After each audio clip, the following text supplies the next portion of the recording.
देखिए, डॉक्टर ने साफ साफ कह दिया है कि मैं कभी माँ नहीं बन सकती। आप दूसरी शादी कर लीजिए ताकि ये वंश आगे बढ़ सके। नहीं सोनम, मैं दूसरी शादी नहीं करूंगा। अर्जुन ने ये कह तो दिया, लेकिन कहीं न कहीं उसके मन में भी था कि उसका वंश आगे बढ़े। फिर एक रोज अर्जुन किसी काम से काशी गया, जहाँ रजनी नाम की एक खूबसूरत लड़की से उसकी मुलाकात हुई, जिसे देखते ही अर्जुन को उससे प्यार हो गया और उसने रजनी को प्रपोज कर दिया। अर्जुन भी दिखने में हैंडसम था, तो रजनी ने भी झट से हाँ कर दी। हाँ, मैं तुमसे प्यार करती हूँ, मुझे इस शादी से कोई ऐतराज नहीं। उन दोनों ने कोर्ट मैरिज कर ली।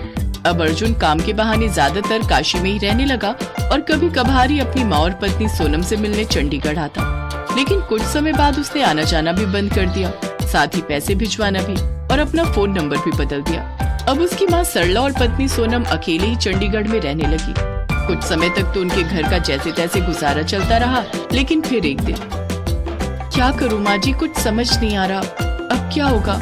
वो हमें छोड़कर चले गए और अब घर में खाने के लिए भी बहुत कम पैसे बचे हैं। बहू, ये वक्त हिम्मत हारने का नहीं बल्कि हिम्मत जुटाने का है। मेरे पास सोने की चेन रखी है, तुम उसे ले जाकर बेच दो और फिर उससे हम दही कचौरी बनाने का काम शुरू करेंगे। तुम्हारे हाथ की बनी दही कचौड़ी बहुत स्वादिष्ट होती है।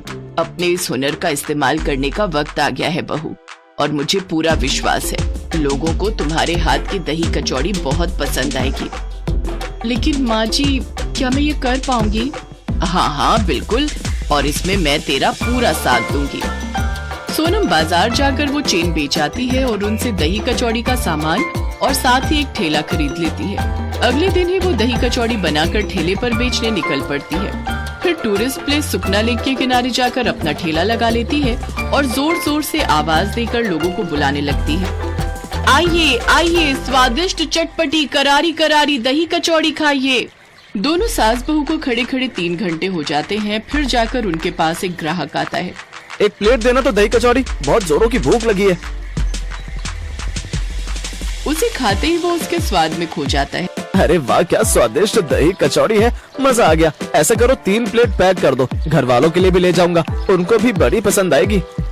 उस दिन उसकी खूब कमाई होती है। माँ जी, यकीन ही नहीं हो रहा है, पहले दिन ही हमें इतनी कमाई होगी। हाँ बहू, अब कल से हमें और दुगनी दही कचौड़ियाँ बनानी होंगी। आज सारी दही कचौड़ियाँ खत्म हो गई, लेकिन ग्राहक आना कम नहीं हुए। घूमने आए लोगों को सास बहू की दही कचौड़ी बहुत पसंद आने लगी। अब लोगों की भीड़ उनके पास लगने लगी। जहाँ वो दिन पर दिन सफलता छू रही थी, तो वहीं कुछ औरतें उन्हें ताना देते हुए कहती हैं, अरे सुना है ये औरत बांझ है, जिसकी वजह से इसका मर्द इसे छोड़कर चला गया।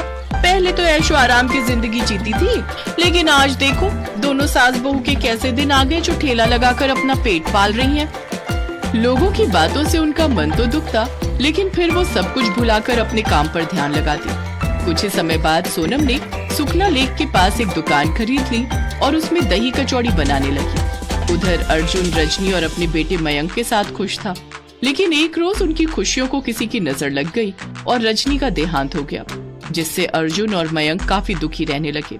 अपने उदास बेटे का मन बहलाने के लिए एक रोज अर्जुन मयंक को मनाली घुमाने ले गया। वापस लौटते वक्त अर्जुन ने मयंक से कहा, मयंक, मैं जानता हूँ तुझे दही कचौड़ी बहुत पसंद है। तुम रजनी से हमेशा वही बनाने की जिद करते थे। वैसे मैंने सुना है यहाँ सुखना लेक के पास एक दही कचौड़ी वाली है जो बहुत अच्छी दही कचौड़ी बनाती है। भाई साहब, वो फेमस दही कचौड़ी वाली सास बहू कहाँ पर ठेला लगाती है? जी वो देखिए सामने जो बहुत भीड़ एक दुकान के बाहर है ना, वही है फेमस दही कचौड़ी की दुकान। अर्जुन जब मयंक के साथ उस भीड़ को हटाते हुए वहाँ पहुँचा तो वो हैरान रह गया। उसके सामने उसकी माँ और पत्नी सोनम थी। इतने समय बाद अर्जुन को अपने सामने देख उसकी माँ सरला खुद को रोक नहीं पाई और उसने अपने बेटे को गले से लगा लिया, जिसके बाद अर्जुन को अपनी गलती का एहसास हुआ और उसने सोनम और सरला से माफी मांगी और उन्हें सारी बात बताई। मुझे माफ करना सोनम, मैंने तुम्हारे साथ गलत किया, लेकिन ये मेरा बेटा मयंक है। आपका नहीं, हमारा बेटा। आज से ये हमारा बेटा है। सोनम ने अर्जुन को माफ कर दिया और मयंक को अपना लिया।